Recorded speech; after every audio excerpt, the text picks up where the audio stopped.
us, and thank you everyone for staying back till the last session. Navya is not one of our typical Bollywood stars. She's too busy running businesses, and she's tackling women's healthcare, pushing for gender equality. She has dodged the acting bug as of now, and and she's more into boardrooms, and that's what we're going to learn about her today. So thank you Navya for joining us. Padhai kaisi chal rahi hai? Thank you so much for having me. And I know you've all had a long day, so I'll try and speak quickly and fast so that you get some relief. But thank you so much. It's really great to be here.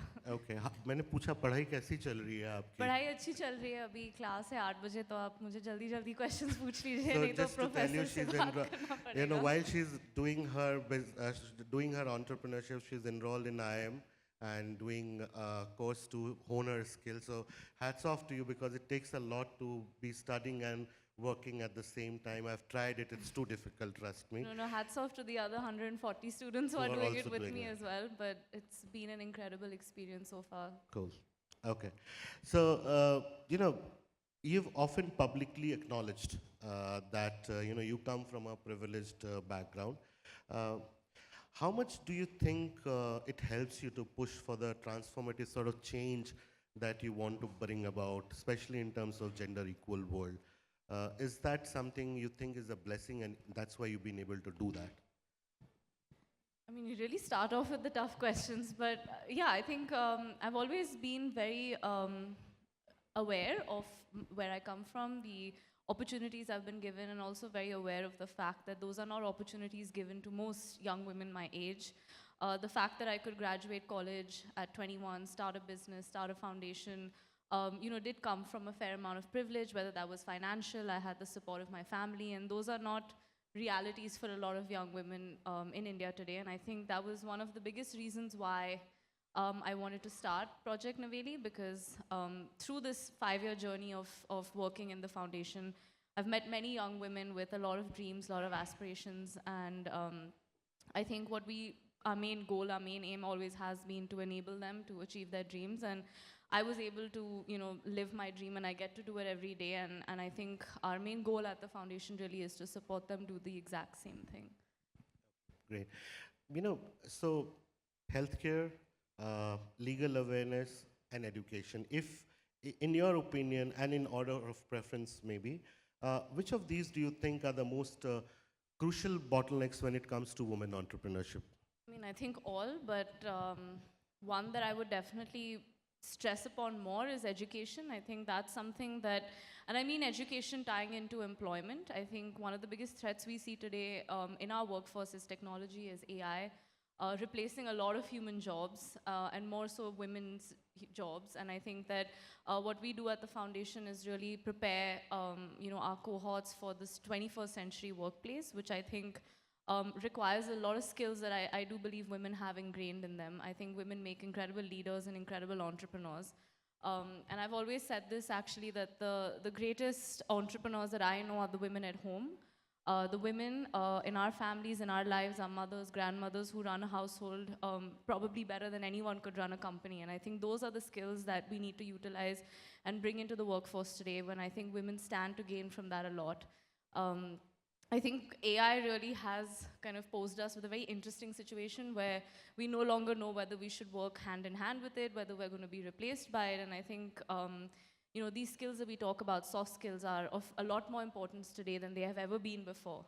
And I think that women are the champions of those skills, and I would love to see more of them be in leadership positions today and take advantage of that. That's a very fresh perspective that you've talked about, that we all have been talking about AI taking our jobs. But yeah, as you said, and now if I introspect, yeah, software skills are something which AI probably will not be able to inculcate among humans, at least for now. So, hopefully never. I feel hopefully, yeah. So there was NKP Empire's person was here, and he said that ultimately, however AI we introduce in our business, but ultimately there will be a cook who will be standing and cooking and tasting it, saying acha bana hai, uske baad hi wo jayega. So that soft skill, I think, is going to be there. My question to you is that in the STEM space, while India shines across the world, and I'm trying to gauge from your experience of what you do with women entrepreneurship, but when it comes to girls in this area, the proportion is very skewed, and probably that's the most that leads to very few at the top leadership, and we were talking about leadership.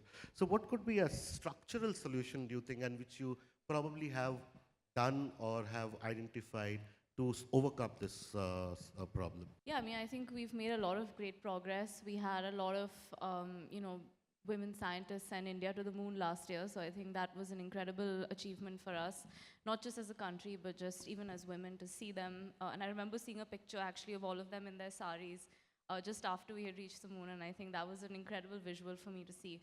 But yeah, I think there is a lot more that can be done, and I feel not just with STEM, I feel with in general when we talk about creating opportunities for women, I think it starts with first creating safe spaces. The workplace, of course, is somewhere where everyone has a right to be safe, and I think that those conversations need to be had at a very younger age.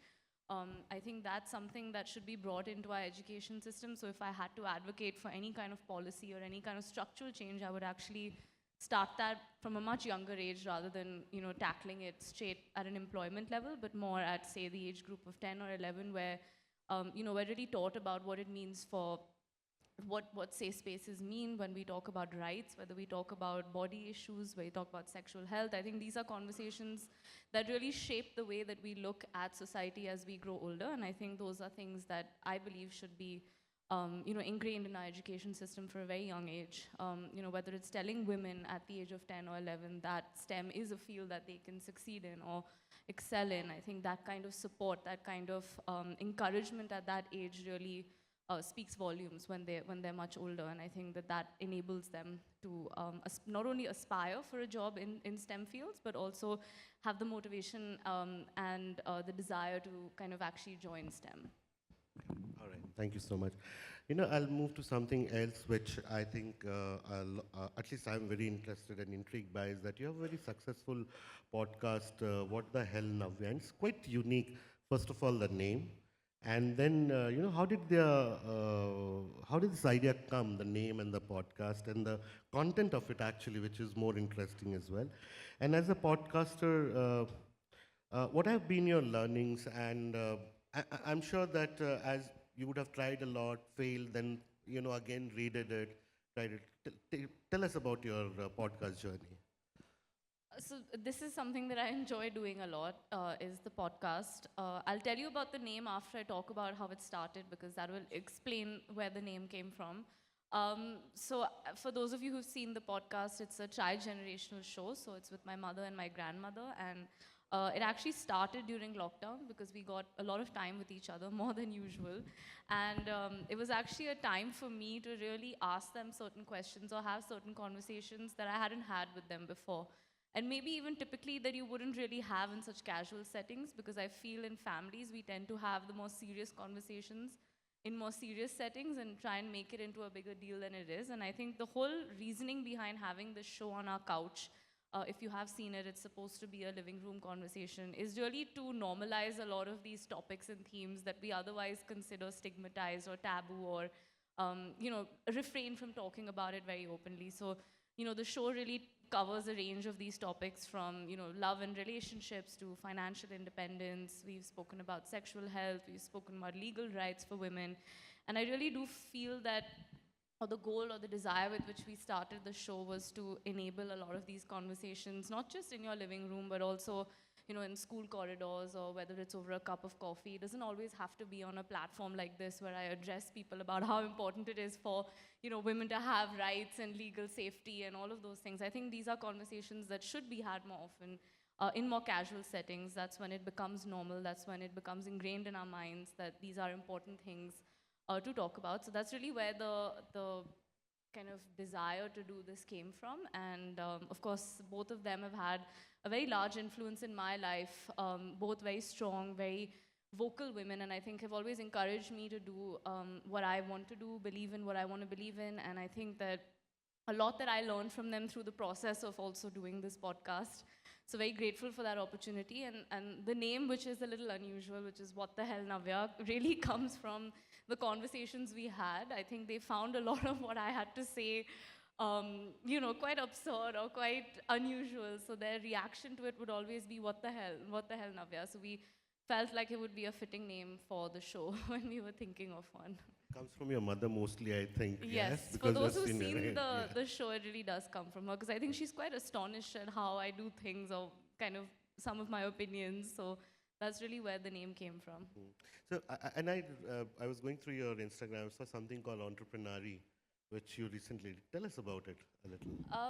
So Entrepreneur actually turns 4 next month. We've been around for 4 years now. It's a women entrepreneurship community. I actually took a stab at entrepreneurship about 4 years back when I started a health tech company which focused on providing transparent and accessible solutions for women's health issues. And I think no matter where you come from, there is a certain loneliness to that entrepreneurial journey. I think more so for women because there were very little communities where you could meet like-minded women or women who are also founders or startup founders and were doing similar work to you. And I met a lady called Madhura, who we co-founded this organization with. And we basically provide resources completely free of cost to small-scale entrepreneurs who've just started their startup journeys and need help from anything to do with branding, marketing, legal, compliance. We partner with companies such as Amazon to help get their products onto their platform. So it really is a go-to network and community for women startup founders.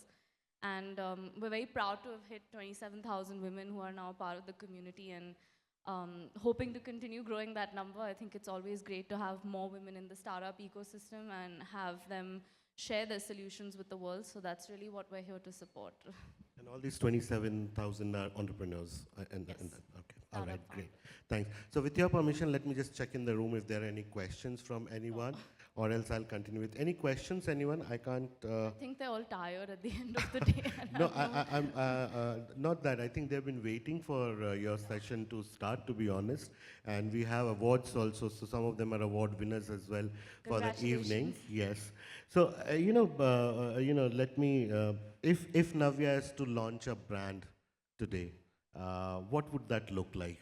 A brand. And what would that be? Probably. I don't know.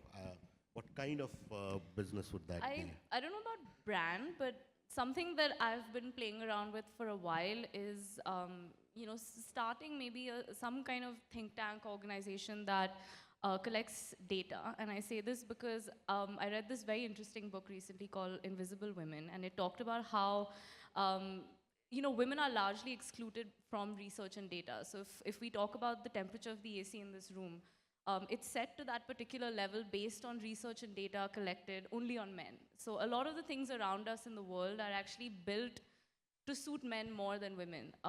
Whether it's seeing a diaper changing station only in a woman's bathroom and not a men's bathroom. So I think smaller things like this, when we look around the world, I think we see a lot of it has a bias, something that we call a data bias. And so if I had to start something new, that it would definitely be in that, and how we can include more female perspectives or more women in the research that we do, whether it's for city planning, whether it's for anything that we do. I think how women can be included in data and research more. Great, thank you so much. Yes, that's a very.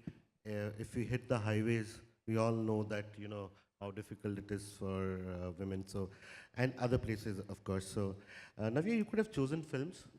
No. No, that was never an option. At your Everyone home, asked wasn't me that a this. pressure on you that, Amitabh Bachchan legend, yaar?